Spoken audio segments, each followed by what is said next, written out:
Political analyst at Fox News, although some of my colleagues think that the way things are going, I should be known as senior moment political analyst. I'm very pleased and honored to be among you here to do this evening for a couple of reasons. The principal one being that I have thought for some time that Arthur Brooks is probably the most interesting man in Washington, certainly one of them, and given the colleagues with whom he shares the facilities here at AEI, that's saying quite a lot. So thank you for having me. I'm pleased to be here.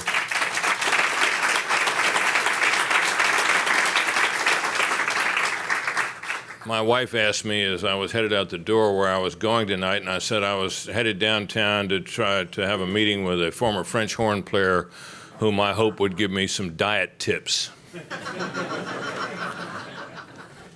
So I do reserve the right to ask a question about that if the opportunity presents itself. I don't think I really need to say very much more about Arthur, since all of you obviously know who he is. So without having said anything further, let me introduce Arthur Brooks.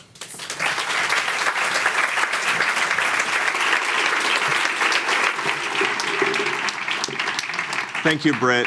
What an honor to have you with us here tonight. And I'm looking forward to our conversation. And thank you to you, all of you, for coming out tonight to discuss the Conservative Heart, the debut of this new book that I think is supposed to be emblematic of the moral case that we're making here at AEI for the work that we're, not just in the conservative movement, the work for human freedom.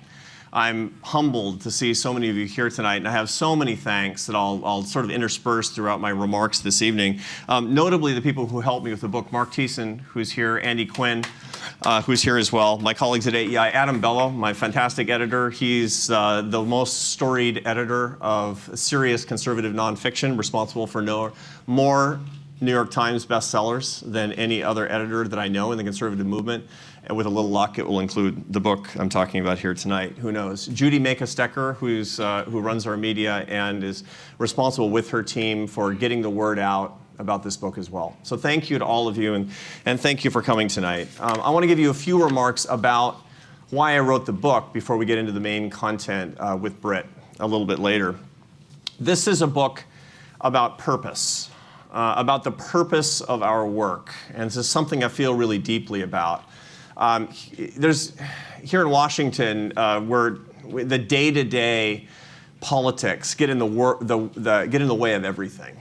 It's as if politics matters more than human purpose sometimes. And there's a story about two Republican congressmen who've just come out of the Capitol after a vote. Close friends. They're walking down the street, making small talk. One says to the other, "What are you going to do this weekend?" You know, that sort of thing.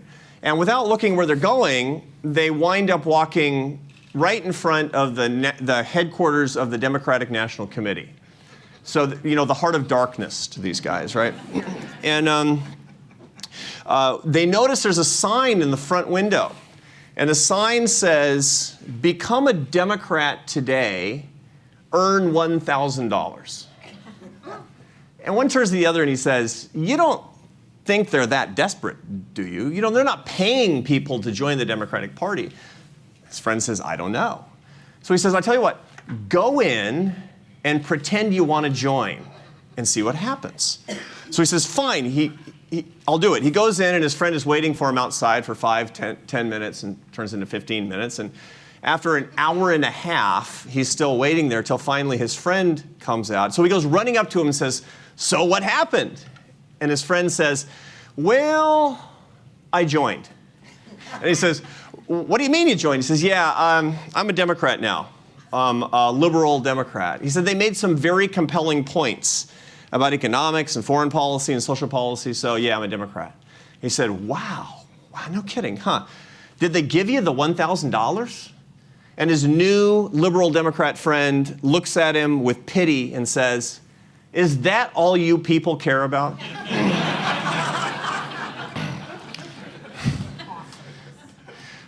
Purpose. What is the purpose of our movement? This is not an entirely partisan point. All of us who work in public policy, what's the purpose of what you do? I grew up in a liberal Democratic home in Seattle, Washington, which is redundant because there are like 8 Republicans there. And I mean, nobody I knew voted for Ronald Reagan. who was elected when I was 16 years old for the first time. No family, no friends. It was weird that he got elected president. It seemed impossible, as a matter of fact, because nobody voted for him. How could that be? I learned from a very young age that conservatives are heartless, that conservatives may be good with money, but they don't care about the poor. That's the reason that it was morally appropriate not to be a conservative. Well, two things happened.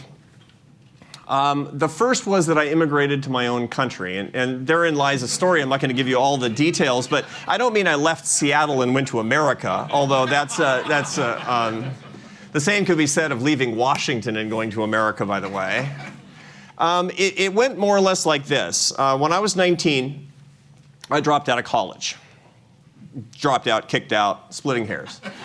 And I went on the road as a musician because that was my lifelong dream. I just wanted to be a French horn player. And that's a weird dream. No, it seems weird that when you're 8 years old, you say, Mommy, when I grow up, I want to be a professional French horn player. Weirder would be to say, when I grow up, Mommy, I want to be the president of a right-wing think tank, right? So look, everybody ends up someplace, and I wanted to play the horn, and I dropped out of college, which just wasn't working out. And I wound up, after a few years, chasing a girl to Spain. Now, why else would you go to Spain? Because you meet a girl. And to make sufficient commitment to the girl, I had to quit my job, and she wasn't going to marry me unless I moved to Spain and found a job there and learned the language. That's what people do. That's what romance is all about. Now, turns out this is my 24th wedding anniversary this year, and she's sitting in the front row. Amazing, isn't it, how things work out?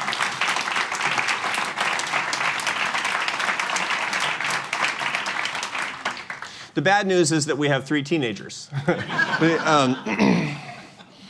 When we were in our late 20s, oh, by the way, when we first met, I remember we had a language barrier. She didn't speak any English, and I didn't speak any Spanish.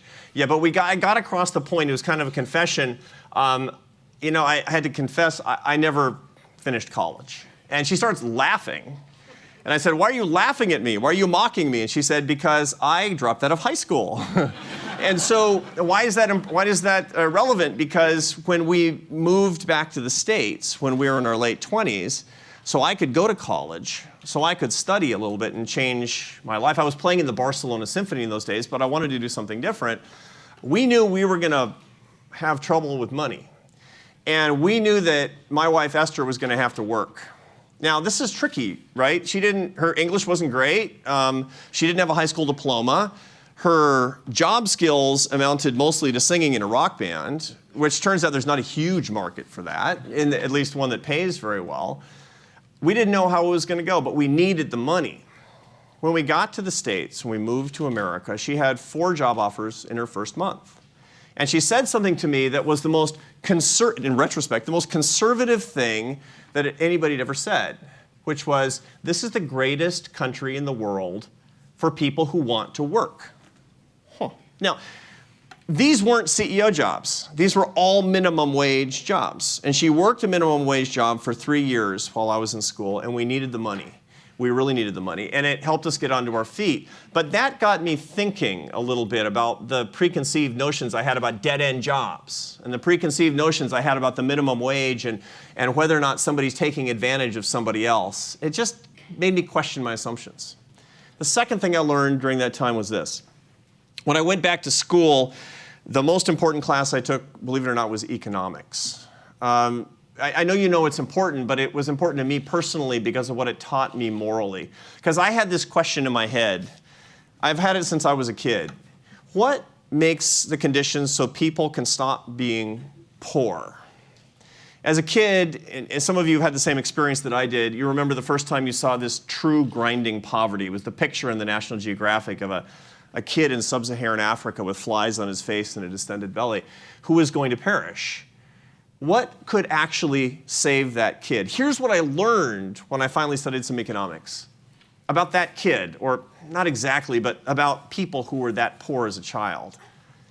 80% of the world's worst poverty, which is to say people living on $1 a day or less, had been eradicated since I was a child.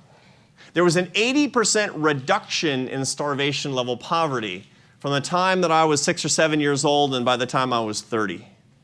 How did that happen? And why is it that nobody knows about this? I was shocked. It's a state secret, practically. We should be cheering from the rooftops because this is the greatest anti-poverty achievement in human history, and it's occurred in our lifetimes. How did that happen? Well, I learned how that happened when I studied economics. It wasn't the fabulous success of the United Nations or the World Bank or the International Monetary Fund or USAID. God bless those things. You like them or dislike them. I'm not here to trash the United Nations. We can do that in the Q&A session. The things that saved 80% of the world's poorest people from starvation were 5. Globalization, free trade, property rights, the rule of law, and entrepreneurship. It was shocking to me. The American free enterprise system that we stand for at the American Enterprise Institute that saved those people for the first time. See, when I saw the kid in Africa, people in Africa saw you for the first time because of the explosion of the means of communication around the world. And they said, I want their freedom and I want their stuff. And people all over the world threw off the chains of their poverty, and in the case of Eastern Europe in particular, the chains of their tyranny. And they grabbed American free enterprise, and this was the result. And I said, I got to dedicate myself to this. This is the greatest thing I've ever seen. I became a conservative because poverty is what I care about the most. But I have a problem. I had a problem almost immediately, which is that nobody understood that. And conservatives didn't understand that, which is the reason I wrote this book. Back in the days when I was in music, and still today, I have a favorite composer. My favorite composer is Johann Sebastian Bach. Most of you know Bach. He's the most famous composer who ever lived, perhaps. Bach's life was exemplary in so many ways. He lived from 1685 to 1750. He was productive. He published more than 1,000 works for chorus and keyboard and orchestra and chamber music. He also had 20 kids, which is productive. And Bach was asked near the end of his life. He was a well-known teacher, but not a famous composer yet. And Bach was asked near the end of his life, why do you write music? It's an interesting question, right? I mean, you're asked sometimes, what do you do? I mean, in Washington, D.C., that's all anybody, what do you do? That's all that matters. What do you do for a living? And if you're lucky, people will like what you do and say, how do you do it? But nobody ever asks, why do you do what you do? If they did, what would your answer be? Bach's answer was immediate. There was a minor biographer at the time who somehow recorded for posterity, and it's reached us still today. Bach said this: the aim and final end of all music is nothing less than the glory of God and the enjoyment of man. The glory of God and the good of mankind. And I asked myself, when I was a French horn player, if somebody said, Brooks, why do you play the horn? Could I say, for the good of mankind? I don't know. I left music and became an economist because I wanted to have the right answer to that question. That's why I came to AEI, as a matter of fact. You want to know what AEI's mission statement is? Some of you know it. Some of you work here. Right? You know what it is? AEI is a community of scholars and supporters dedicated to the proposition that expanding liberty, increasing individual opportunity, and fighting for free enterprise gives the most people the best life. There's nothing in there about money. There's nothing in there about commerce. There's nothing in there about business. It's about human flourishing and human welfare. Finally, I can be like Bach a little bit, that I can do work that I honestly feel is for the good of mankind. But I still have this problem. People don't trust us. People understand that we're good at saving money and we're good at hard-headed public policy and we're good at tax reform, but we're not very good at helping people who are in the most need. And the truth is that we're the only ones who on a mass scale can help people who are in the most need. So we have to rectify that. And that's the reason I wrote the book. How do we break out of the rut? I write about it in the book. We have to start by remembering in our own hearts the people who really need us the most. Clue, it's not billionaires. It's not rich people who need free enterprise the most. Remember, the 2 billion people have been pulled out of poverty since my childhood. These are not the billionaires. These are the people who are simply not starving today, who are simply able to earn their success in a meaningful way without the specter and the threat of dying of preventable diseases or indeed of starvation. And the way that we tell the story of what we're able to do, what I believe that we can do, the way we can do it better, is to tell stories of real people. So I did this a lot. It was an interesting exercise in writing this book. I'm an economist. I'm a social scientist. I'm really pretty versed at writing books that start up paragraphs with studies show, right? And I can even write the studies sometimes that I want other people to show. But what I'm really bad at is talking to humans, because scholars are not trained to do that. So I had to work on that for this book. And I went out and I talked to a lot of people with my colleagues that had built their lives on the basis of free enterprise and conservative ideas. That's how I spent my days. I walked around a slum in India. I talked to people in my adopted country of Spain.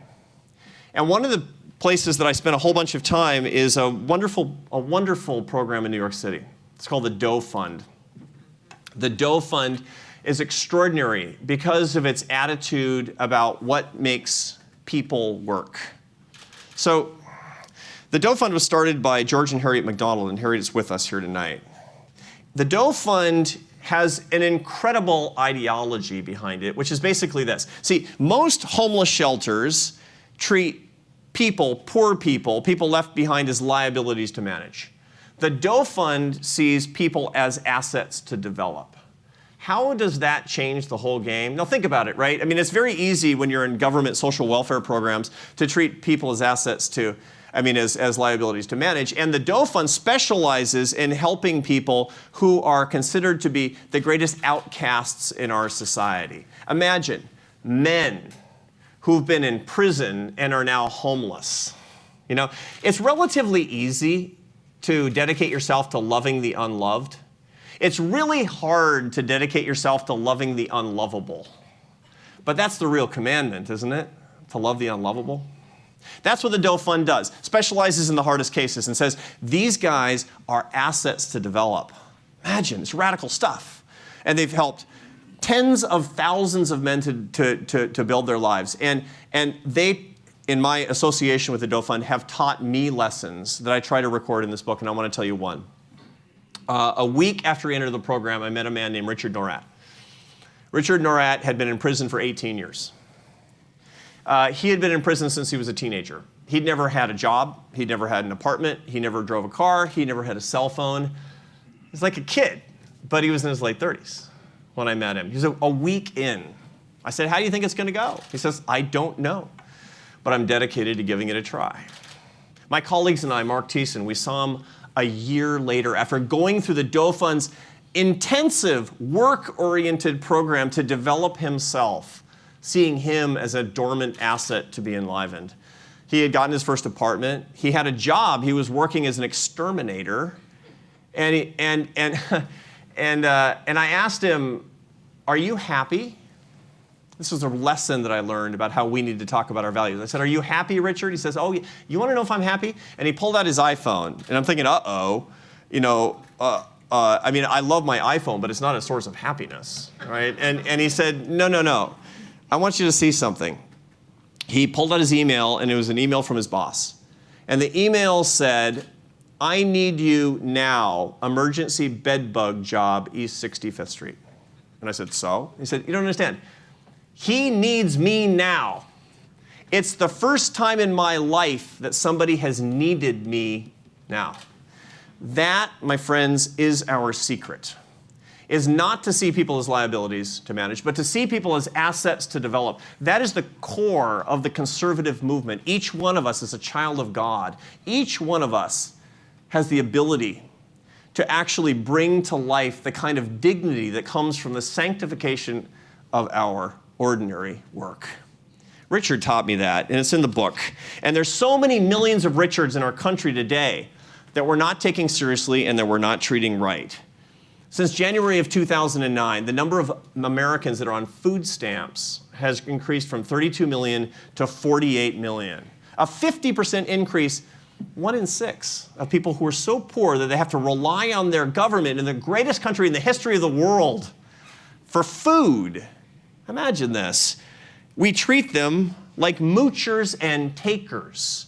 We manage them with a kind of government-sponsored technocratic mercy on the left, and we dismiss them as people who simply don't want to work on the right. And it's not okay, because once again, these people are assets in the human family to be developed. These are people who could work and who could dignify and sanctify their existence by doing so. We need a system that treats them like brothers and sisters, not that treats them like the subject for another government program. And that's what I talk about. That's the conservative heart. So in short, here's what I do in this book. I show that conservative values and solutions are the best way to lift people up. I prove that our ideas in the conservative movement are better for poor people. Second, I talk about how to express this to ourselves, to remember our own hearts, and to tell other people so that our ideas will be given a chance in America to help more people. Third, I try to give the policy ideas that are going to back this up. This is not just happy talk. I get down to the nitty-gritty of how you get it done, referring largely, by the way, to the excellent work of my colleagues here at the American Enterprise Institute, where we're doing, I think, groundbreaking work on poverty. And last but not least, I ask all of us, and it doesn't matter if we're conservatives or liberals or centrists or cyborgs or Martians. As far as I'm concerned, we all have, at the end of the day, the same examination of conscience, and I'll offer it to you here today. I believe that in the public policy world, we should ask ourselves before we go to sleep tonight, not, was the press nice to me today? Rather, did all of my work go for the benefit of people with less power than me? The answer is no. We're screwing up. The answer is yes. Then get a good night's sleep and come back ready to fight even harder for the people who need us most. God bless you, and thank you.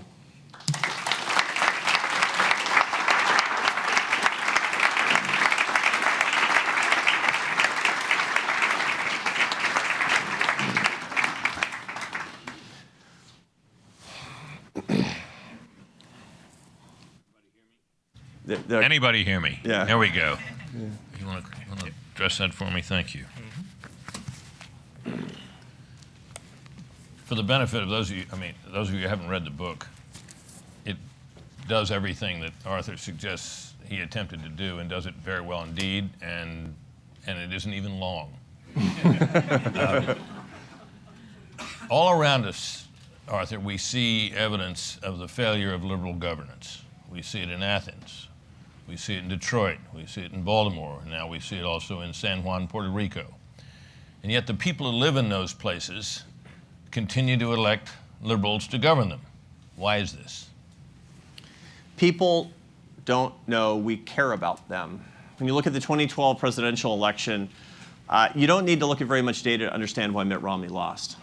There are three major indicators when you're talking in exit polls about the suitability of a leader in presidential politics: the quality of his leadership, the quality of his ideas, and whether or not he cares about people like me. Mitt Romney won handily on the quality of his leadership. He won handily on the quality of ideas. He lost 4-1 on who cares more about people like me. Now, you can regret that as people being sentimental, but you know what? I'm not going to vote for somebody who doesn't like me. I'm not going to vote for, and I shouldn't be asked to vote for somebody who doesn't care about somebody like me until people are convinced and until it is true that we care about the people with less power than us and people less fortunate than us, then the conservative movement won't win, and it won't deserve to win. Now, the conventional contemporary conservative would say that he or she supports an economic situation where we have lower tax rates, lighter regulation, the result of which would be a thriving economy, a boom that would lift all boats. What's wrong with that?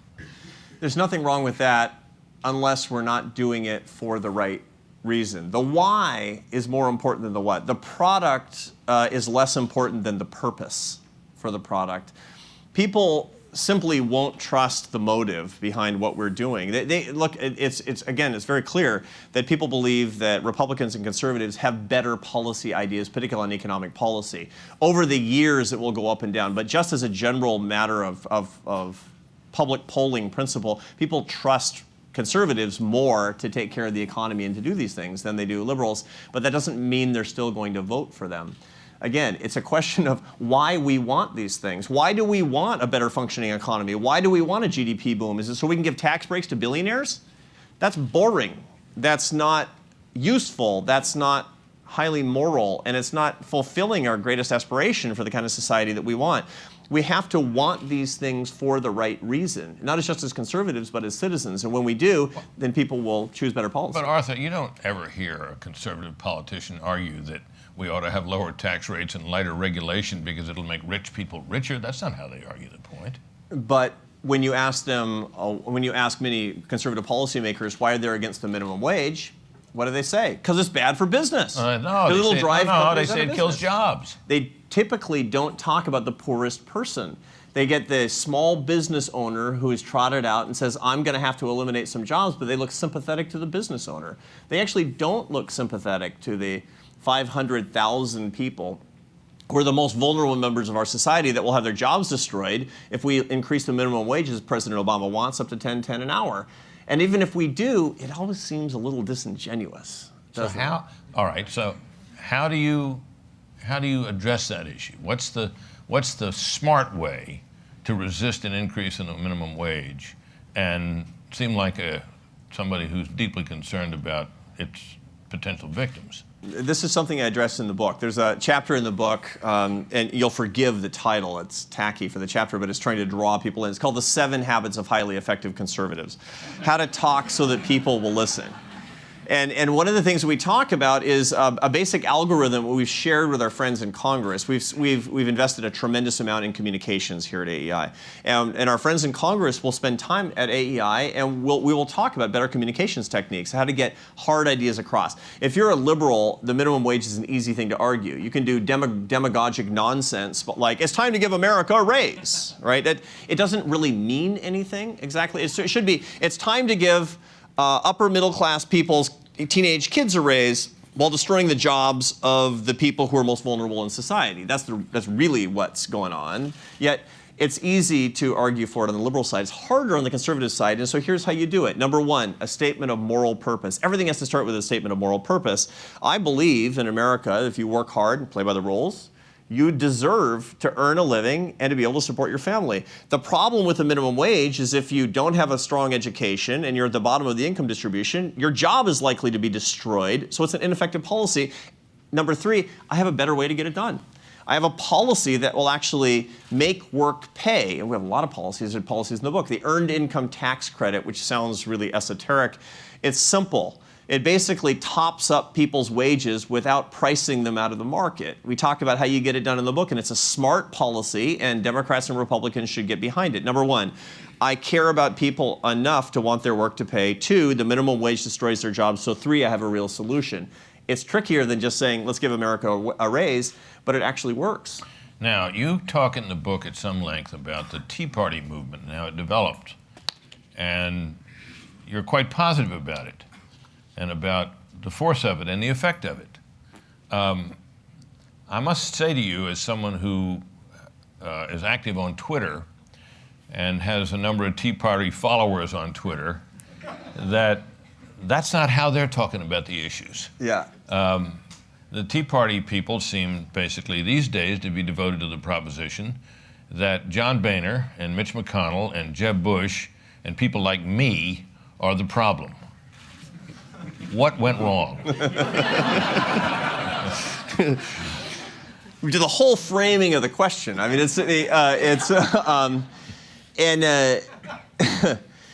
or they're following Donald Trump now. Oh yeah. It's an extraordinary development, and let's suffice it to say that it's probably not going to redound to the great credit outside of the Tea Party movement to the motives of the Tea Party. Every time they look like they're the angriest people in America, and they want to kick out everybody who wasn't born here.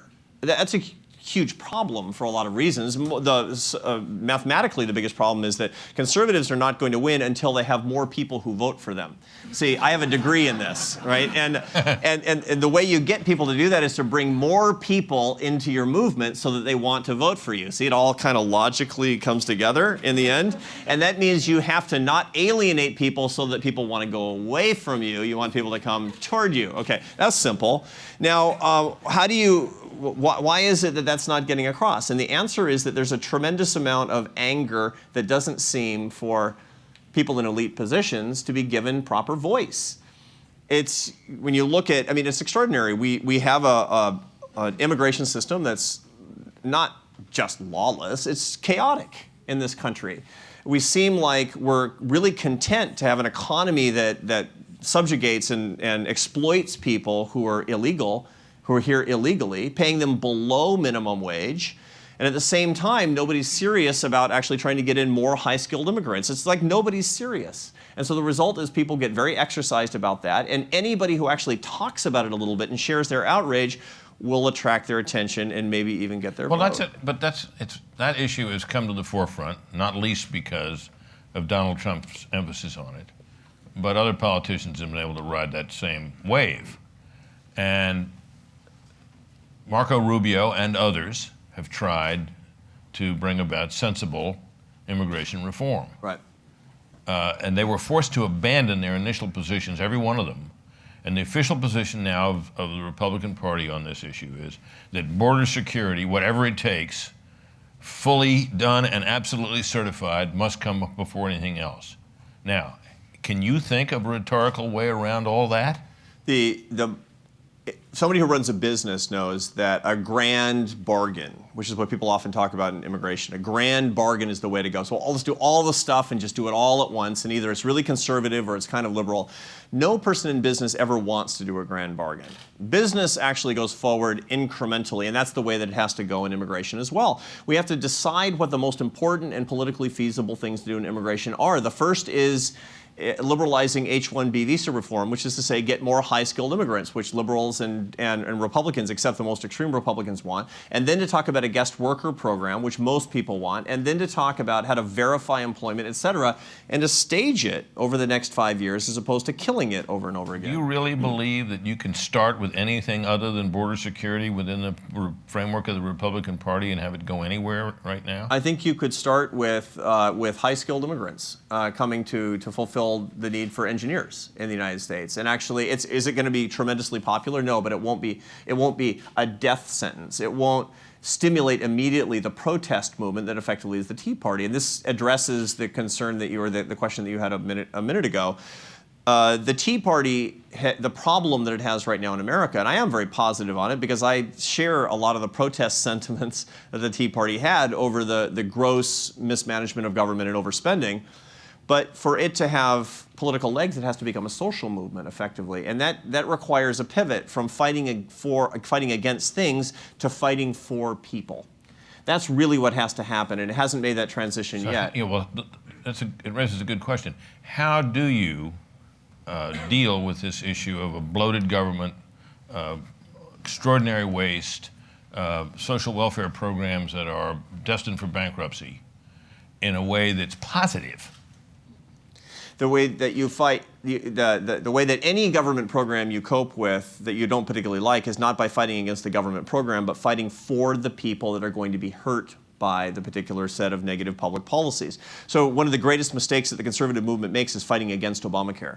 You don't fight against Obamacare, you fight for the people who are being hurt by Obamacare. You don't fight against teachers' unions. You fight for people who are receiving an inadequate education because we have an education system that is largely designed for the benefit of adults as opposed to the benefit of children. And likewise, you don't fight against runaway government spending. You fight for people who are going to be treated unfairly and uncompassionately because, like the Greeks today, we will face austerity. Here's a quick set of facts. If you look at what's happening in Greece today, your heart has to be breaking for the poorest people in that society. Suicide is up by 25% among poor Greeks. Homelessness and hunger are up by a factor of 3. Why? Because of austerity.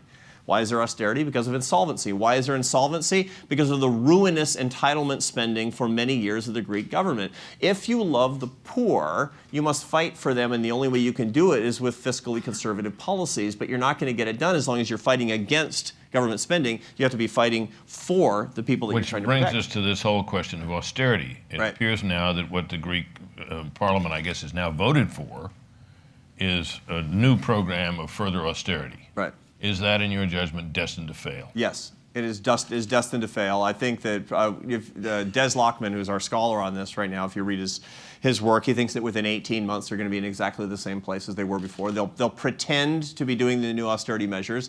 They'll be half-hearted at best and faked completely at worst. And in 18 months, they'll have partied away all the money, and none of the austerity will have happened, and we'll be talking about leaving the euro once again. And it will not, there'll be no growth. There will be no growth, and the poor will not prosper. The poor in Greece are stuck. The periphery countries are terribly sad. In all the years I lived in Spain, my wife and I know people, there are people in our family who are in their 40s who've never had a job. They've never worked for a living, and people who've never been in school. There's actually an expression in Spanish, by the way, for I don't work and I don't study. Usually it's people in their 20s who live at home. They also have no romantic relationships and no religion. They're completely unattached. There's this alienating spirit to it, and this hurts the poor the most. Look, the rich never suffer that much. The rich never pay that much. Even the terrible recession of 2008 in this country, you know, that the rich have made all their money back and then some. The 130% inflation-adjusted gains in the American stock market, 81% of them have gone to the top 10% of the income distribution in America. The rich are always fine. It's the poor who always pay for the bad policies. All right. So who, if any, among the current crop of Republican candidates seems to be, in your judgment, on the right track on this approach you're talking about, the positive approach to dealing with these issues? It's easier for me to say as the president of a think tank than it is when you're to execute when you're running for president of the United States, to be sure. And I'm the only conservative in America besides you, Britt, who's not running for president. So I think and as far as I know, you're not going to declare a candidacy tonight, although I would be supportive. The fantastic news is that most of the mainstream candidates are doing a good job on this, much better than I've seen certainly since Ronald Reagan. It's extraordinary. You're having candidates, you're having Marco Rubio and Jeb Bush sparring with each other to show who's most pro-poor. You have Rick Perry, who's trying to become competitive by giving a relatively visionary speech about what's going wrong in minority communities in America and how we can lift them up more creatively. Extraordinary. Scott Walker, I was with Scott Walker last week in Denver at the Western Conservative Summit, and he gave a relatively conventional political speech, but at the end he stopped and he said, you know, I gotta say, I'm an optimist. I'm so happy about the direction I think this country can go if we do this together and we lift each other up, if we see ourselves as a unified force, as one people. And I could have cheered at that moment because that's the kind of vision that we actually need. The composite candidate, Donald Trump notwithstanding, the composite candidate looks less scary and looks more pro-people than it's been in a long time. What about Donald Trump? Donald Trump, for the composite candidate, is like a crazy, scary crab arm. Just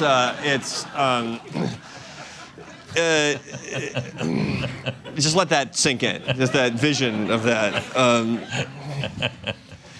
Donald Trump is stimulating some of the more negative influences of people who feel that they have been marginalized. People who feel that their voices have not been heard. The reason that his poll numbers are relatively high is because he's 24/7 on cable news, and when inevitably the news cycle gets a little bit bored of Donald Trump, his numbers will start to fall. One thing I do believe is that this is a temporary phenomenon of just a few weeks, and the candidates who follow him in his ideology of anger as opposed to the correct ideology of aspiration, if they follow him down the anger rabbit hole, 1 year from now, they're going to be very sorry they did because people won't forget. Let's open this now to questions from the people here gathered. There we are. You, sir. And we have mics coming. Hi, my name is Marshall Kozloff. I did the Summer Honors program here over this summer, so I love AI. But Thank you. So the question is, though, you had talked earlier about how Donald Trump is, I think, and the Tea Party even, are really catching on and sort of attracting people who have these angry feelings who don't feel that they're being addressed. And the message that you really gave today was really positive, and it makes me hopeful. But my concern is, at the end of the day, it seems so much easier for persons, crab arms, like Donald Trump to really catch on to the anger. How does a candidate or a movement really, through positive means, address the anger that people feel when there's so many people out there who are just screaming and shouting? That feels more appealing. For sure. And we have historical precedent that more or less answers that question. And we often, in the conservative movement, we turn back to the immortal actions and words of St. Ronald Reagan, and the patron saint of the conservative movement. There's an instructive lesson from 1980. It was a very, very negative campaign. The whole idea was that Jimmy Carter is ruining our country versus Ronald Reagan, who hates the poor and is going to get us all killed. I mean, that was kind of the competing narratives that were going forward. And when Ronald Reagan inflected that race, when he pivoted from anger to aspiration, and he did it quite consciously, and he did it very clearly. 5 months before the election day in Detroit was his nominating speech, and it's a great speech. You got to go back and look at it. Mark Thiessen and I looked at it for this book. Extraordinary. We did a content analysis of it, and it wasn't just "Morning in America," which was one campaign commercial. The number one word in that speech was people. If you take the word people and the kinds of people, the disabled, immigrants, the poor, the elderly, he says it 87 times in that speech.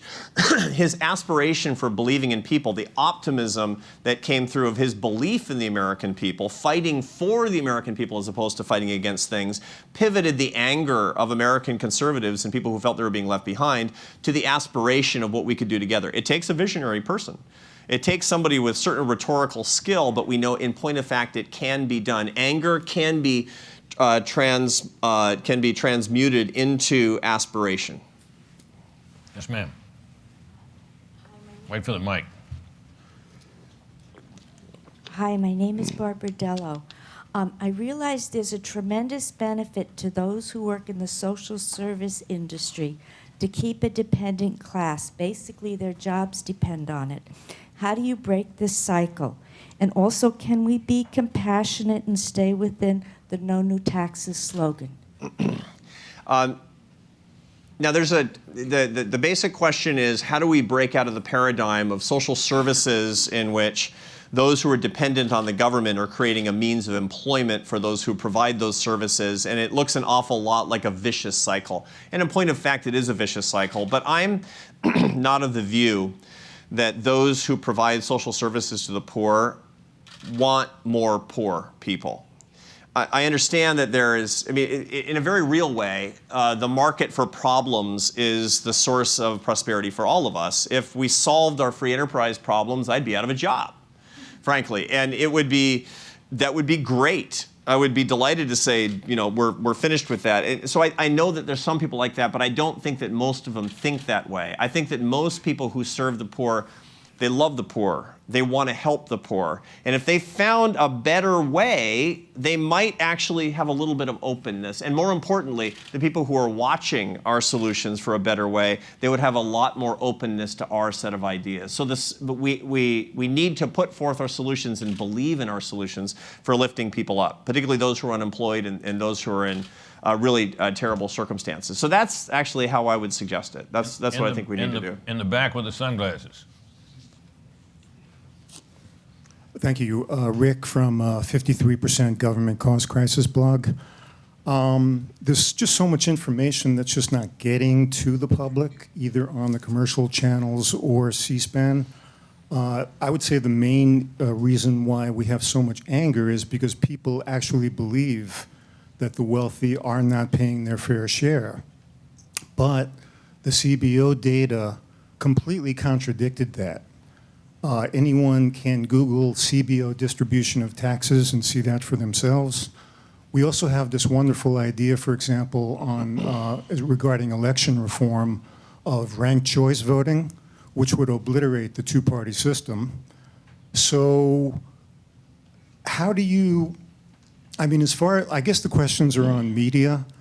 Can AEI, for example, solicit submissions from like unaffiliated researchers and vet that information and provide a forum where we can broaden the discussion?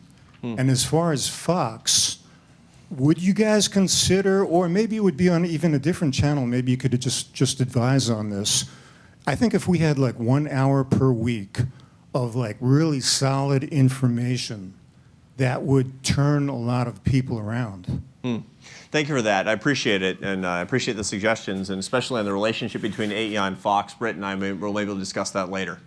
Who knows? It's like the means of communication, trying to get as much information out as possible is something we've been trying to cope with for years, and that's of course the challenge for the think tank world is we feel like we have all this information that doesn't get out, and it's very difficult to feed the media in a way that it's going to have programming that meets demand in the right way. So we're always looking for better ideas.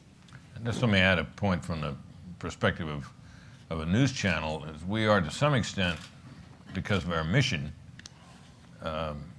bound by what's in the news. So just to cite one example, Donald Trump emerges and people take an interest in him, and he's colorful and he's controversial, and the things he does and says strike sparks. People who strike sparks make news.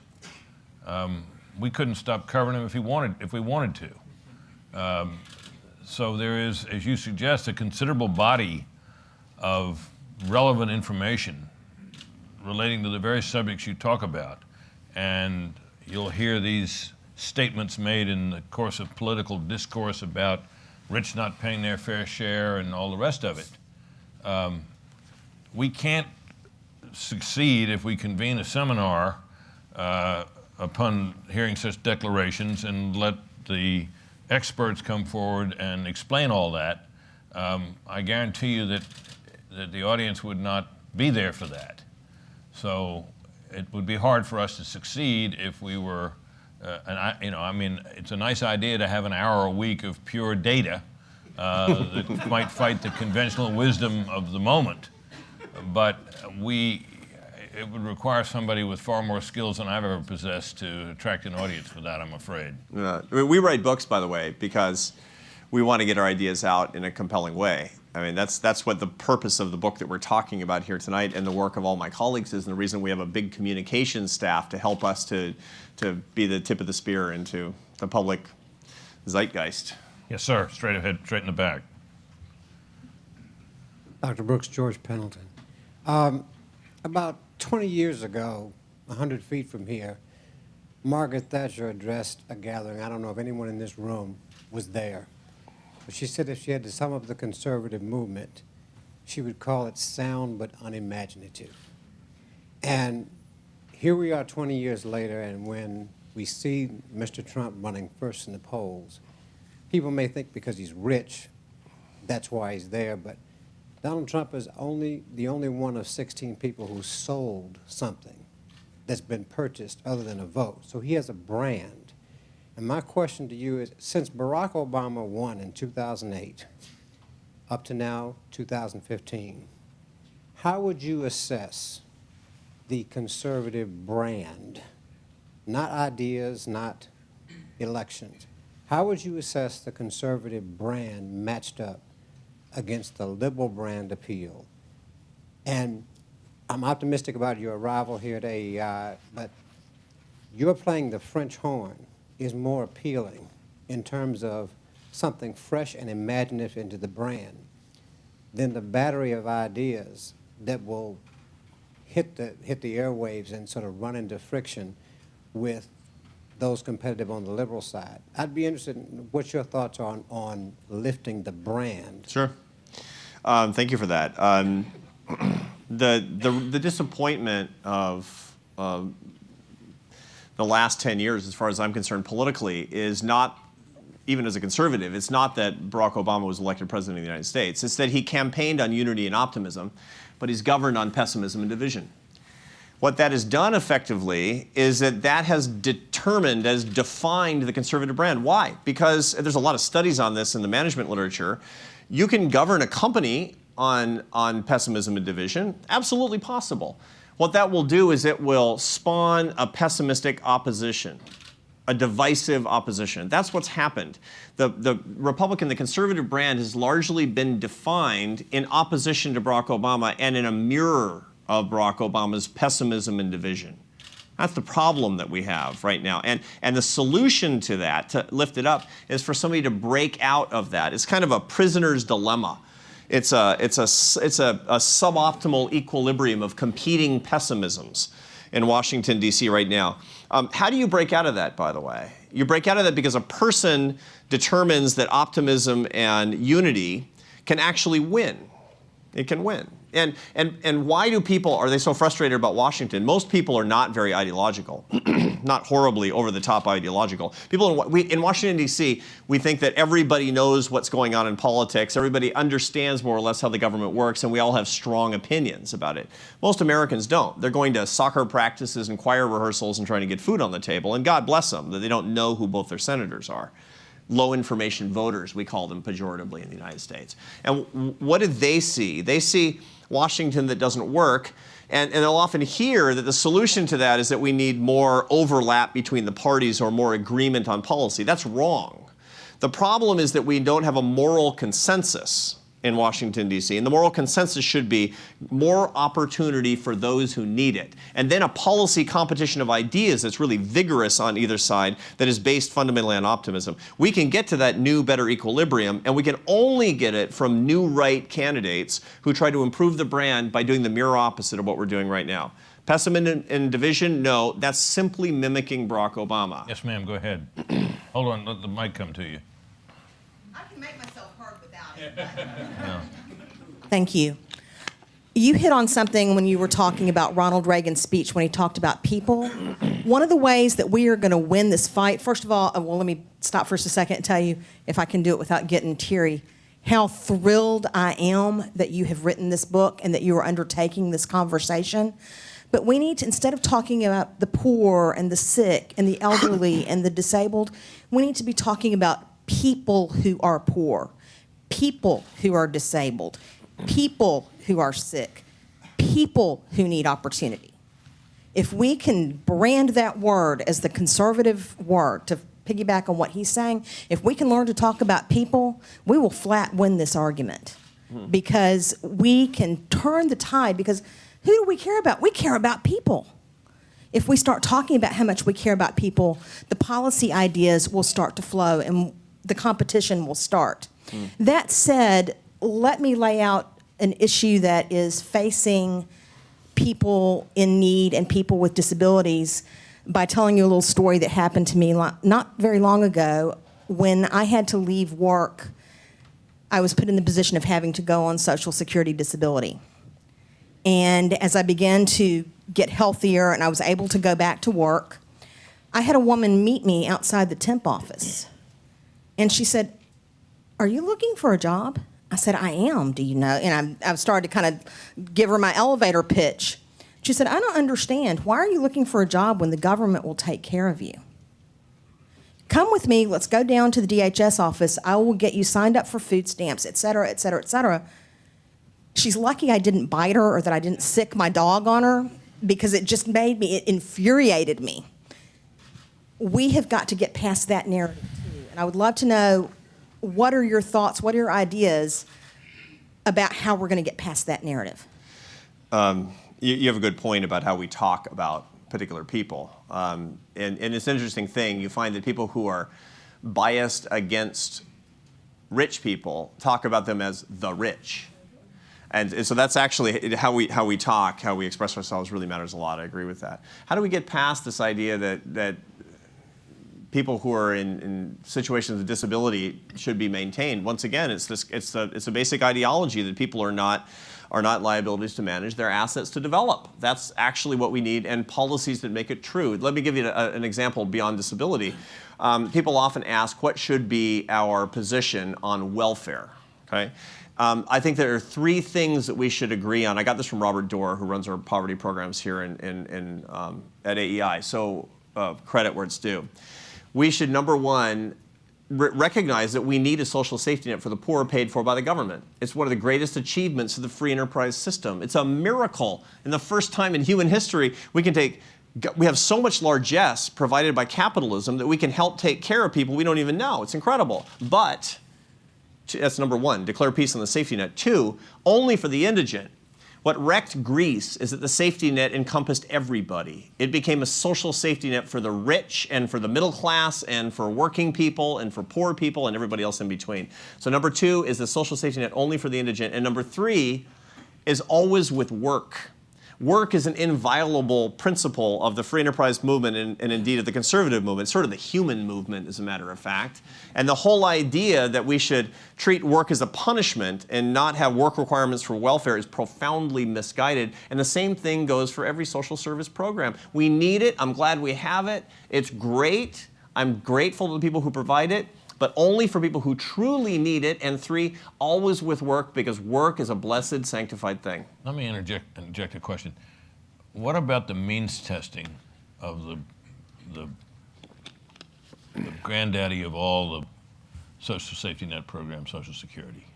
There's a moral argument that basically says, look, if you means test that program, basically what you're doing is you're saying to the people who worked and provided for themselves the way society should encourage them to do, right, we're going to cut your benefits or eliminate them in favor of those who either were unable or even unwilling to do the same. That constitutes an argument against that. I'm not sure I buy that argument, but I'm of Social Security age. I'm paying into it still, but I'm also collecting it. So am I a good guy or am I doing the wrong thing? Britt Hume, taker. That's right. So we have a great scholar on this, Andrew Biggs. Some of you know his stuff. Go look it up. If you'll learn about public pensions and about Social Security systems, and you'll know facts so that by tomorrow people will think you got super smart. I recommend that you look up Andrew Biggs' stuff. And Andrew Biggs believes that we actually need more means testing as a practical matter. And it's basically, I understand that it violates a certain covenant of how Social Security was set up, but we need to be realists. Look, right now, Social Security is I sound like George W. Bush. Social Security, one word, right? Social Security is means tested right now. If you're poorer, you get way more than you paid in, and if you're richer, you get less. I mean, it's scaled so that people can be supported adequately. It's a question of whether or not we have more means testing, and we make it go away entirely for the rich, for wealthy people or upper middle class people when they retire. And Andrew Biggs is of the view that we need to recognize reality and save the solvency of the system and make sure that we have a source of support. Before Social Security was implemented, on average, retired people were 30% poorer than working people. 30% poorer. There's a tremendous amount of indigence among the elderly, and the Social Security program has been a great blessing to them. So he says to save it, that's one of the things you need to do. Then how do you answer the inevitable political argument that says you're trying to cut the benefits? Ultimately, we're not as worried as long as we're truly not cutting back the benefits for the people who need them the most. And so what you're going to have is people who are touching those benefits for the wealthiest people to say that we're going to need to induce a sacrifice from the people at the top of the income distribution. In other words, you say you're cutting Republicans' benefits, right? Pretty much. That's pretty much right. I mean, I hate to say it, but again, it's going to have to happen. Yes, sir. Right. You got it. I'm sorry. Oh, sorry. Yeah. Yeah, I've got a question. I have somewhat of a concern that the focus on a good case for the conservative case, open markets, and I think voluntary exchange is at the heart of the whole thing. But you make a great case that you're helping the poor. Agreed. But I suspect that it may be even more appealing to make the case that's even stronger, and that is that you're helping all people. And it's unleashing the talent, not just of the poor guy, yes, good, but of the rich guy too. And then the wealth that comes from that is multiplied. I mean, you know the case. I'm preaching to the choir, or I don't know how you do that for French horns. But so anyway, it's a point to make the case broader. It doesn't exclude the poor, but include them. And then it's an inclusive case. Then it's not we rich guys are going to help those poor guys out of our noblesse oblige, you know. Nah, anyway, you heard. Yeah, I got point. it. No, look, I got it. And I do want a system that absolutely works for everybody. But I think that most people are pretty clear that the free enterprise system is good for the rich. And the free enterprise system, I mean, look around. The rich are making out like crazy in this country, and the rich are making out just fine all around the world. And we can emphasize, we shouldn't de-emphasize that it's good for people. I agree with you. But we should emphasize more the people who have been left behind and be more aggressive at making sure that we push it all the way down to the bottom. And part of the reason is, by the way, you know, the number one concern for many of the groups, Latinos, African Americans, single women, 18 to 29 voters, the number one issue that they care about when they think about capitalism is how we treat the poor, even if they're not poor. In other words, the middle class are watching. The people who want an excuse to join us, they're watching. It's extraordinary, and that's what I'm trying to get at. That's what I'm trying to get at as well. But I agree. I don't want to exclude anybody, for sure. There's a woman over here, and she's had her hand up forever, and I'm afraid it's going to get numb, so please. Hi, my name is Kara Mathis, and my question is more on an individual basis. I'm expecting my first child, and I am personally terrified to bring them into this world because it seems like it is deteriorating, and they're set up to be an outcast if I instill conservative values in them. So the first part of my question is, do you have any advice for converting the fear for where this country is going into optimism, aspirations for the future of the country? And then the second part of that is that fear has led me to be rather vocal lately about my conservative values, and I've lost quite a few friends because of it. And I wanted to know if you think that I should do what my mom says and stick my head in the sand and try not to make people mad, or if there is a better way to choose your battles, I guess, and really adopt a conservative heart and somehow share that with people on an individual basis or go out and seek people out. Thanks. Congratulations. It's great. You're having your first child. Fantastic. I hope you have a lot of kids. I hope you all have a lot of kids. It's a Catholic moment here. So that's right. It's a scary world to bring people into, for sure, and I've heard this sentiment expressed over and over again. But it's an exciting world to bring people into. It's a world that actually has less poverty than we've ever seen before. It's a world that has an opportunity to have a greater conservation and a cleaner environment. It's a world where there's more literacy, where there's better public health. The world is not getting worse. See, this is the thing. I mean, I know that certain things are getting worse on individual levels, but when you look at it, there's so much reason for optimism. The world is better than the world of my parents and better than the world of my grandparents in so many ways. And we have the opportunity, it's in our hands, to make it that much better still. We can make the world freer. We can make the world more faithful.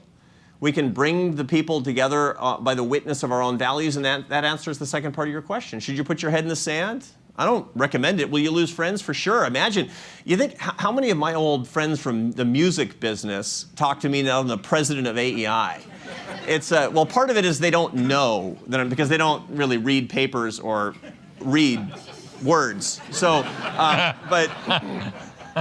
But you know, you have to express yourself, and how do you express yourself in a way that will make the transformation that I've talked about, that will make a positive opportunity for your children? The answer is by answering anger with love.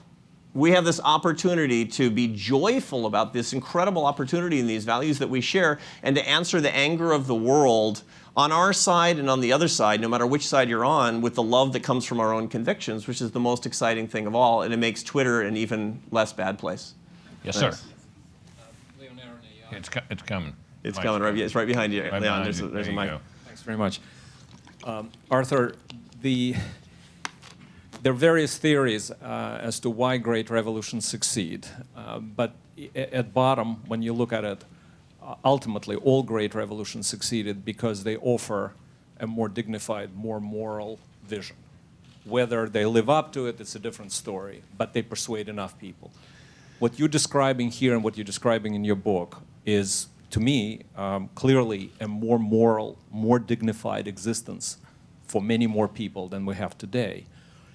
So my question to you is, it falls within, your conservative revolution falls within this row of great successful revolutions. But why do you think it might not succeed? Thank you, Leon. And for those of you who don't know, Leon's last book had a tremendous effect on me. It was a book about why the Soviet Union fell. It's called Roads to the Temple, Yale University Press. It's a great book. It's about art and culture and poetry and literature and how it changed over the course of the Soviet Union. And it showed this groundswell of doubt about the moral standing of the Soviet Empire and the government. And it shows that it wasn't that the government that ran out of money, is that the government ran out of moral standing and it finally fell. It imploded because it didn't have this foundation under it, this moral foundation under it. In other words, it's the empirical evidence of just what Leon said right now.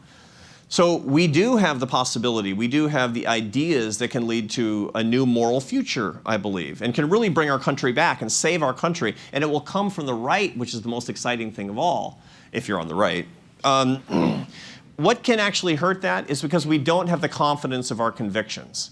It's because we take the shortcut of anger instead of the hard work of aspiration. Aspiration sounds good, but it takes a lot of work. It really does. It takes confidence, and it takes years of slaving away. And if we don't do that, if we fall prey to this in this particular campaign, who knows when we're going to get it back. Anger actually is the enemy, whereas aspiration is the tool. Yes, ma'am. Thank you. My name is Sarah Gustafson. My question is rather straightforward. I've not heard much discussion in terms of this evening about a kind of very powerful social and political voting bloc, which is the conservative Christian evangelical movement. What role do you envision for them in your program written out in the Conservative Heart? Christian evangelical conservative Christians are a very interesting voting bloc. Why? Because they didn't exist before the mid-1970s. They were largely created by the opposition from the Jimmy Carter Department of Justice, which started to attack Christian conservatives wholesale. Homeschoolers are uncultured rubes who don't believe in evolution. And so therefore they shouldn't be able to homeschool their own kids, et cetera, et cetera. And when attacked, they fought back. The Christian conservative movement in politics became a pretty important voting bloc. So it hasn't existed for that long, and it can change. In the 1950s, evangelical Christians were equally likely to vote Democrat and Republican. This is in the days when 90% of Catholics were voting Democrat. It was 50-50 between the two. And so they can change on the basis of actual leadership. Young evangelicals in America today aren't that conservative. This is an interesting thing. We have a program at AEI on evangelical college campuses. And what you find is that the social justice ministry of the left is incredibly powerful. So they care more, a lot more, about big government poverty solutions, which they think are a better solution than the free enterprise solutions, which have not been explained in the terms that we have. So the truth is, we don't have any idea what the Christian conservative movement is going to be or whether it's going to exist in its current terms. We need to evangelize evangelicals about the free enterprise movement, as far as I'm concerned, to help them understand that our tools are the best way to help the people that they care about the most as well, and to protect the integrity of their community. One of the things that Britt and I have talked about offline is that the institutions of meaning and success and happiness in people's lives are very clear in the social science literature: faith, family, community, and work, which are the four most important institutions in evangelical communities, and all of them are under assault from big government. Systematic assault from big government. If we point this out and we point to a better way and we can serve their values, then we can have them as an integral part of the conservative movement. If we don't, 20 years from now, they're going to be gone. Yes, ma'am. Hi, my name is Laura Adkins. I'm a fellow at the Israel Project and also a member of the National Board of College Democrats. While I may disagree with you on some economic policy, a lot of your moral arguments really resonate with a lot of young liberal people. So I'm wondering if you see a fundamental difference between the moral values of the left and the right, or do you see the Conservative Party at better being able to achieve shared values? It's a good question. I I have tried assiduously in my writing and even in my thinking to stay away from the character and motives of people I disagree with in terms of policy ideas, because it's unproductive to talk about, it's ad hominem. It leads you to, basically, instead of having serious policy discussions, it leads you to holy war. And it's unhelpful. My view is, my default view is different than some of my friends in the conservative movement, which is that we have many of the same moral values. And the moral values come when they're properly ordered toward the service to our fellow men and women, really helping people who need our help together. We both want these things. Liberals say that conservatives don't care about it, and conservatives say that liberals just want to subjugate the poor, and they go back and forth. But I actually don't believe it. I believe that's sometimes true, but I think in the main that's not true. So I think that the sine qua non of excellence is going to be, once again, to establish a moral consensus around that with liberals and conservatives, and then to have a knockdown, drag-out fight in a policy competition of ideas on either side, which is no longer a holy war. It's a policy competition of ideas so that you and I can say, no, more government or less government, or what kind of government, but we both are warriors for the poor themselves. That's what I think a better future would look like. Yes, sir. Gordon Johnson, a retired businessman. And let's say we do get a good message that people really count. How do we then deal with the label that we've been given of we're not going back to the policies that got us into this in the first place? If the other guys keep saying something, marketing is repetition, and we've got, you mentioned in your book that Mr. Obama did a good job of labeling us as the bad guys, but Romney never answered the question of we're not going back to the policies that got us into this in the first place. Can we show that people, how do we use your argument to combat that problem? One of the things that I talk about a lot in the book is exactly how I combat that argument. And the most important way to have people understand that you are fighting for people who need you in the country is to start talking about the people that you want to help in the country. Again and again and again. The opponent's idea about you will become sticky if it goes unanswered and is repeated over and over again. The way that you can combat that is by making an impression of yourself through repetition of what is most important to you. What would happen in 2012 is there was this concept that Obama would not be reelected because he would beat himself, that we didn't need to put forward aggressively an agenda, a positive, optimistic agenda about how we could help people. We didn't really need to talk about the poor. We didn't need to talk about vulnerable people. We didn't need to do that. That's a mistake. We were labeled as such. We couldn't actually set the agenda for ourselves because the Obama administration set effectively what people think of as our own agenda. Repetition, constant repetition, and being on offense in fighting for people is the way that we do that. It's a standard marketing ploy. We got time for about 2 more questions. First, you, sir, right there. Thank you. Yes, sir. My name is Kami Bhatt. I'm with the Pakistani Spectator. And my question is the damage Mr. Trump has already done. In today's Washington Post and New York Times, it says that like over 70% Latino are Spanish-speaking voters want to vote for Democrat Party. He kind of pissed them off too much.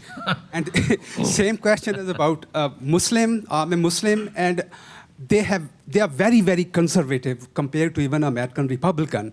But somehow, when you try to convince them that what do you have to get from Democrat Party who believe in handout, they just get so upset that they ask me, why are you there?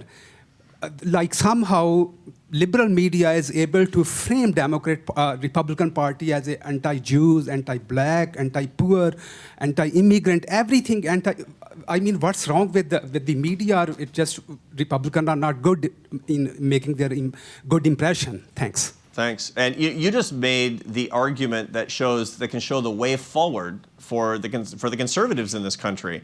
And when you ask, let me give you an example of frustrating demographics for Republicans. In 2012, 80% of Indian Americans voted for Barack Obama. 80%. Now, Indian Americans are the most successful immigrant group in the history of the United States. This is a group that should be voting Republican. This is a group that should be voting for strong family values, which Indian American immigrants traditionally have, voting for the autonomy of the self-actualized individual working in business, which Indian Americans have a whole lot of, Are you kidding me? Why are they voting Democrat? And the answer is very simple, according to the best public opinion polling. They don't feel that they're part of our team. They don't feel wanted. They don't feel liked. They don't feel like they're part of us. Again, do they care about people like me? That's the most important question. So what we need to do is to be more welcoming, to be more inclusive, to have more faces of people to have more accents, to have more people who clearly are not part of the traditional Republican base, and to have it be more visible. I know this is advice that Republicans have gotten for a long time, but it's never quite sunk in, is it? It always looks a little bit tokenish. You know, when I was teaching at Syracuse University, I was teaching in a school that was 97% Democrat. Right? And when I left, it was like 100% Democrat, right? And when I was there, the president of the university would say to the board of trustees, which were these wealthy guys, she would say, "We're not all a bunch of communists. I want you to meet a professor." And it was always me. It was, right? It was like, and I was being a fake nose and glasses. I mean, I'm showing up to lunch again and again and again until people were starting to get suspicious, right? That's how minorities feel about the Republican Party. It's always the same guy, basically over and over again. Until we solve that problem, I can't get your friends. Okay, last question. You, sir. Well, from the evangelical amen corner over here, I have a sort of a follow-up. I'm curious what your thoughts are on Brian Fickert's very good book, When Helping Hurts, that's been a bestseller in the Christian evangelical world. When Helping Hurts basically talks about the tragedy of philanthropy when it makes people dependent and it takes away their sense of dignity, and when people become as dependent on charity as they do on government, or sometimes these are government programs themselves. It's self-evidently the case that when you treat people like liabilities to manage and you manage to them with government or with privately donated resources, you're going to strip humanity away from people. You're going to take away their dignity. On the other hand, if you use philanthropy to lift people up, it can be more expensive, by the way. Government programs or philanthropy to lift people up, you'll be treating them like assets to develop. Robert Doar taught me this. In New York City, the most important thing that he did when he was welfare commissioner for Mike Bloomberg is work requirements. When does helping not hurt? When it gets people into the dignity of their full humanity, when it makes them fully alive because they're earning their success. As Jeb Bush would say, because they have the right to rise, and the way that they do that comes from the dignity of honest, hard work. Robert learned that, and he saw the evidence of that working every single day, and we heard about this too. You're working because it's a dignified thing. It's part of who you are to work, and that's how we need to understand it. Are we helping people to be more fully human, or are we maintaining them as liabilities to manage? It's up to us. Folks, thank you. Arthur was terrific, as I knew he would be. His book is as terrific as he is. I encourage you to buy it, and I promise every one of you that if you buy several copies to give to friends, that I can put in a good word for you to make you premium members on BillO'Reilly.com. That's right. And thank you to Brent Hume. Thank you. Thank you so much.